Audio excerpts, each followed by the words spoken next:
انا اللي لعب في النادي الاهلي زيزو واحد بس. وزيزو دلوقتي لا ما يسعدنيش حتى لو كسبني. دكش حتى لو كسبك. لا، ما حدث في النادي الاهلي واللعيبه اللي جت النادي الاهلي اللي مضى قبلها، الصفقات الجديده اللي مضى قبلها بسنه ونص، واللي مضى مش عارف ايه، اتعمل له كوبري واللي اتعمل له قصدك امام وزيزو. بالظبط قصدك وكهربا. طيب رب زيزو كسبنا على طول عشان ما تبقاش مبسوط يا اخي. شوف الفيديو التاني وارجع. ما عندناش زيزو في النادي الاهلي، ما عندناش بن شرقي في النادي الاهلي. زيزو افيد من اي حد في النادي الاهلي، زيزو افيد من اي حد في النادي الاهلي. الكلام ده 2021 2022 حاجه زي كده. قال لك زيزو افضل من لعيبه الاهلي، ده مصطفى يونس.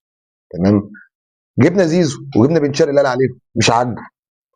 طب انت يا هو مصطفى يونس بيتكلم ان زيزو وبن شرقي الناس دي كلها جت عن طريقه مش حلوه، يعني طريق كباري ومش كباري والكلام ده.